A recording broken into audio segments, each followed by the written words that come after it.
Hi అండి, welcome back to Sindhu Reddy village family. అందరూ ఎలా ఉన్నారు? నేనైతే చాలా బాగున్నాను. మీరందరూ కూడా బాగుండాలని కోరుకుంటూ ఈరోజు వీడియో అయితే స్టార్ట్ చేస్తున్నానండి. ఈరోజు వీడియో స్టార్ట్ చేయడం కన్నా ముందు కొంతమంది మన ఛానల్ని ఫాలో అవుతున్నారు, క్లాసెస్ ఫాలో అవుతున్న వాళ్ళు కొన్ని డౌట్స్ అడిగారనమాట. సో ఆ డౌట్స్ ఏంటి అంటే, ఒకళ్ళు వచ్చేసి ప్రైజింగ్ గురించి అండి. అక్క, మీరు ప్రతి బ్యాంగిల్కి మాకు ప్రైజింగ్ చెప్పండి అనేసి అడుగుతున్నారు. ఇంకొకటి వచ్చేసి, ఈ డిజైన్స్ గాజు బ్యాంగిల్స్ మీద చేసుకుంటే సైజ్ ఏమైనా మారుతుందా అని అడిగారండి. సో నేను ఫస్ట్ దానికి ఆన్సర్ చెప్తున్నానండి. ప్రైజింగ్ ఏంటి అంటే, ఇప్పుడు నేను ఈ రోజు క్లాస్లో ఒక మోడల్ చెప్తాను. సో ఆ మోడల్కి సంబంధించి ప్రైజింగ్ చెప్తాను. సో మీకు ఏంటి అంటే, నేను నేర్పించే మోడల్స్ వరకు ప్రైజింగ్ మాత్రమే మీకు తెలుస్తుంది. సో ఇదంతా క్లాసెస్ అయిపోతాయి, బాగానే ఉంటుంది. మీకు ఏదైనా సెట్ చేయడానికి కస్టమర్ ఆర్డర్ ఇస్తారు. సో అప్పుడు మళ్ళీ మీరు ప్రైజింగ్ క్యాలిక్యులేట్ చేసుకోవడం మీకు అర్థం కాదనమాట. సో ఏంటి అంటే, ఈ ప్రైజింగ్ గురించి అనేది నేను ఫస్ట్ అయితే మేకింగ్ వీడియోస్ ఈ క్లాసెస్ వీడియోస్ అసలు మీకు ఎలా నేర్చుకోవాలి, వర్క్లో ఎలా పర్ఫెక్ట్ అవ్వాలి అనేసి ముందైతే క్లాసెస్ వీడియోస్ చెప్తానండి. ఈ క్లాసెస్ వీడియోస్ అయిపోగానే క్లాసెస్ వీడియోస్లోనే ఈ మేకింగ్, ఈ డిజైన్స్ అన్ని మనం పెట్టుకున్నాయి ఫుల్ నేర్చేసుకున్నాం అని అనుకున్న తర్వాత ఈ ప్రైస్ డీటెయిల్స్ అన్నీ కూడా నేను చివరిలో అనేది కన్ఫర్మ్ చెప్తానండి. అప్పుడు ఏంటి అంటే మీకు ఒక ఐడియా వచ్చేస్తుంది అనమాట. సో దేనికైనా మీరే క్యాలిక్యులేట్ చేసి చెప్పగలుగుతారు. నెక్స్ట్ వచ్చేసి గాజు బ్యాంగిల్స్, ఇప్పుడు ప్లాస్టిక్ బ్యాంగిల్స్ మీరు చెప్పారు కదా సైజెస్. సో గాజు బ్యాంగిల్స్ తీసుకున్నప్పుడు మేము ఆ సైజే తీసుకోవాలా లేకపోతే నెక్స్ట్ సైజ్ తీసుకోవాలా అని అడిగారు అనమాట. నేను చెప్పేది ఏంటి అంటే, ఇన్ కేస్ ఇప్పుడు మీది 2/4 సైజు, 2/4 బ్యాంగిల్ ఫ్రీగా వెళ్ళిపోతుంది. మీకు ఫ్రీగా వెళ్ళిపోతే నో ప్రాబ్లం అండి, ఆ సైజు తీసుకోవచ్చు. లేదు టైట్గా వెళ్తుంది కొంతమందికి, ఇక్కడ కొంచెం పట్టేసినట్టు ఇలా వంచుకొని వేసుకుంటూ ఉంటారనమాట. సో అలాంటి వాళ్ళు ఏంటి అంటే, దాన్ని నెక్స్ట్ సైజ్ తీసుకోమని నేను చెప్తాను. ఇంకొక విషయం ఏంటి అంటే, అసలు నేను గాజు బ్యాంగిల్స్తో చేసుకోండి అని ప్రిఫర్ అయితే చేయనండి ఎవరికి. గాజు బ్యాంగిల్స్తో చేయడానికి ప్రిఫర్ చేయను. ఎందుకు అంటే పగిలిపోయే ఛాన్స్ ఉంటుంది అనమాట. మనం వర్క్ చేసిన తర్వాత పగిలిపోయే ఛాన్స్ అయితే ఉంటుందండి. సో మనం అంత వర్క్ చేసుకొని జస్ట్ చేయి జారితే పగిలిపోయిద్ది అనమాట. సో అదంతా వేస్ట్ అవుతుందండి. సో నేను ఎప్పుడైనా కానీ ప్లాస్టిక్ బ్యాంగిల్స్ మీదే చేసుకోండి వర్క్ అనేది చెప్తాను. సో ఈరోజు వీడియోలోకి అయితే వెళ్ళిపోదాము. నేను ఆల్రెడీ కాసు బ్యాంగిల్స్ చూపించాను కదండి. సో చాలామంది మేక్ చేసి నాకు ఫొటోస్ కూడా పెట్టారనమాట. చాలా అంటే చాలా బాగా చేస్తున్నారు. అందరూ కూడా ఇలాగే నేర్చుకోండి. సో ఇవాళ వీడియోలో వచ్చేసి చెప్పాను కదండి ఆల్రెడీ, 2 కట్ బ్యాంగిల్ మీద ఇలా థ్రెడ్డింగ్ అయితే చేసి పెట్టుకోండి ఫ్లాట్కి అనేసి. సో మీకు వచ్చేసి కిట్లో ఇలాగ డైమండ్ సెట్ 2 కట్ అని అయితే మెన్షన్ చేసామన్నమాట. సో ఆ కవర్ ఒకసారి తీయండి. ఆ కవర్ తీసుకున్న తర్వాత దీంట్లో మీకు ఇలాగ 2 types of kundans and 1 zircon stone packet అయితే ఇచ్చామన్నమాట. కుందన్స్ వచ్చేసి డైమండ్ షేప్లో వస్తాయండి, అండ్ ఇంకొకటి వచ్చేసి స్క్వేర్ షేప్లో వస్తాయి.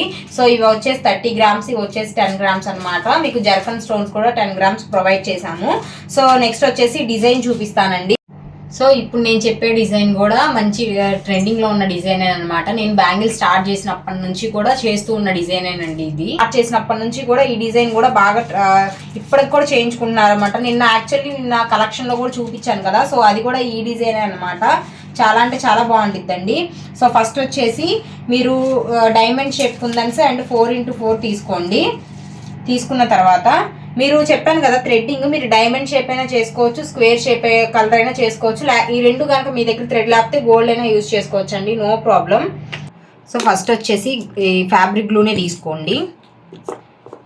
కరెక్ట్గా మిడిల్లో సెంటర్ చూసుకొని ఇలాగ గ్లూని అయితే అప్లై చేయండి.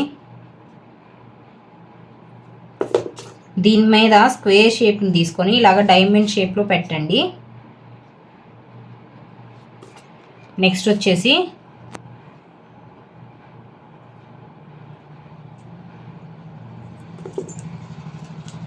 నేను చూపిస్తున్నట్టు గమ్ అప్లై చేసుకొని డైమండ్ షేప్స్ని తీసుకొని ఇట్లా అయితే స్టిక్ చేసుకోండి ఆపోజిట్ డైరెక్షన్లో.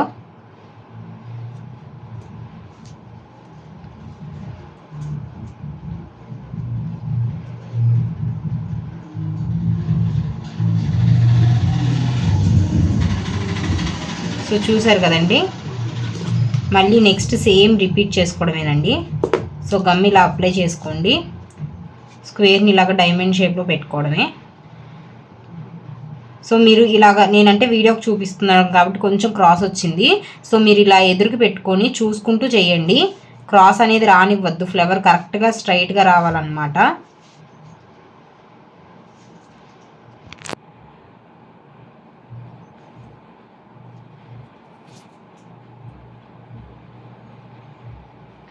ముందే అడ్జస్ట్ చేసుకోండి. ఎక్కడైనా మీకు ఏదైనా డిజైన్ క్రాస్ రావడం అలా జరుగుతున్నట్టు ఉంటే ముందే సరి చేసుకోండి. ఎందుకంటే మనం డ్రై అయిన తర్వాత ఏం చేయలేమన్నమాట. సేమ్ మళ్ళీ ఇక్కడ డైమండ్ షేప్ని ఎలా అయితే పెట్టామో అలాగే పెట్టుకోండి, గమ్ పెట్టుకోండి. నెక్స్ట్ మళ్ళీ తీసుకొచ్చి డైమండ్ షేప్ని పెట్టేసేయండి. సేమ్ ప్రాసెస్ అనేది రిపీట్ చేసేసేయాలండి.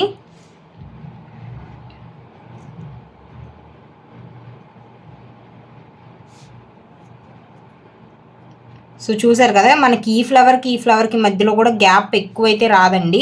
అలాంటి చాలా తక్కువ కనిపించినట్టు ఉంటుంది ఆ గ్యాప్ కూడా. సో ఇట్లా చేయడానికి ట్రై చేయండి. కొంతమంది ఏంటి అంటే మళ్ళీ ఇది పెట్టాం కదా మిడిల్లో గ్యాప్ వచ్చేస్తుంది అన్నట్టు కొంచెం గ్యాప్ ఎక్కువ రానిస్తారు. సో గ్యాప్ అయితే రానివ్వద్దండి, ఇలా దగ్గరగా అయితే పెట్టుకోండి. సో మొత్తం కూడా ఇలా రిపీట్ చేసుకోవడమేనమాట. నేనైతే మొత్తం పెట్టేసి మీకు చూపిస్తాను. చూడండి, ఇట్లాగా మొత్తం బ్యాంగిల్ అంతా పెట్టేసుకోవాలి. సో చూసారు కదండి, నేను బ్యాంగిల్ అంతా కూడా ఫినిష్ చేసేసాను అనమాట. నెక్స్ట్ వచ్చేసి ఇప్పుడు జర్కన్స్ ఇచ్చాం కదా మీకు. సో కొంతమందికి వైట్ జర్కన్స్ ఇచ్చాం, కొంతమందికి గోల్డ్ జర్కన్స్ ఇచ్చాం అనమాట. నెక్స్ట్ వీటిని ఎలా యూజ్ చేసుకోవాలంటే, ఇప్పుడు ఈ డైమండ్ షేప్ ఇలా పెట్టాం కదండి. సో ఇక్కడ గమ్ అయితే అప్లై చేసుకోండి ఇట్లాగా. సో నార్మల్ ఫ్యాబ్రిక్ గ్లూనే అప్లై చేసుకోండి దీనికి. చూసారు కదా, ఇట్లా అప్లై చేసుకున్న తర్వాత ఈ గోల్డ్ కలర్ జర్కన్ స్టోన్ని తీసుకొచ్చి దీని మీద స్టిక్ చేయడమేనండి. సో ఇది కొంచెం జాగ్రత్తగా స్టిక్ చేసుకోండి.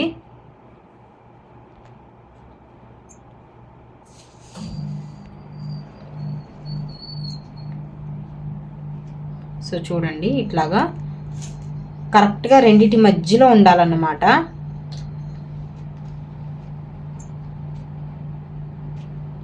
సో చూసారు కదా, ఇలాగే మొత్తం బ్యాంగిల్ అంతా కూడా నేను స్టిక్ చేసి చూపిస్తాను జర్కన్స్ని. సో చూసారు కదండి, జర్కన్స్ పెట్టిన తర్వాత లుక్ అయితే ఎంత బాగుందో. నేను ఆల్రెడీ ముందే ఈ బ్యాంగిల్ కూడా చేసి పెట్టాను అనమాట. సో చూడండి ఈ రెండు కూడా ఒకసారి. ఫస్ట్ మీరు వీడియోని ఎండింగ్ వరకు చూడండి, తర్వాత మీరైతే ట్రై చేయండి. అండ్ ఇంకొక విషయం నేను చెప్పేది ఏంటి అంటే, ఈ కుందన్ వర్క్ ఎప్పుడైనా కానీ మీరు దగ్గరగా చేయండి. కుందన్స్ అనేవి దగ్గరగా ఉండాలి. అండ్ షేప్ అవుట్ అవ్వకుండా నీట్ ఫినిషింగ్ వచ్చేటట్టు అయితే చేయండి. సో ఈ వీడియో ఎలా అనిపించింది అనేది ఖచ్చితంగా కామెంట్ అయితే చేయండి. అండ్ ఇంకొక విషయం ఏంటి అంటే, రేపటి వీడియో కోసం రేపైతే లోటస్ డిజైన్ నేర్పిద్దాం అనుకుంటున్నాను. సో మీకు లోటస్ డిజైన్ అని ఉండిద్ది కుందన్ ప్యాకెట్. సో అందులో 8K ఐ షేప్ మీకు ఏ కలర్ అయితే వచ్చిందో ఆ కలర్ థ్రెడ్ ని అయితే వ్రాప్ చేసి పెట్టుకోండి. ఇన్ కేస్ ఆ కలర్ మీ దగ్గర లేకపోతే గోల్డ్ థ్రెడ్ అయితే వ్రాప్ చేసి పెట్టుకోండి. సో చూసారు కదండి, ఇవాళ ఈ బ్యాంగిల్ డిజైన్ మన క్లాస్ లో చేసిన ఈ బ్యాంగిల్ డిజైన్ మీకు ఎలా అనిపించింది అనేది ఖచ్చితంగా కామెంట్ అయితే చేయండి. ఈ రోజుకి ఈ వీడియో ఇంతేనండి. మా వీడియోస్ కనుక మీకు నచ్చినట్లయితే లైక్ చేయండి, షేర్ చేయండి, సబ్స్క్రైబ్ చేసుకోవడం మాత్రం మర్చిపోకండి. Thank you for watching. Bye.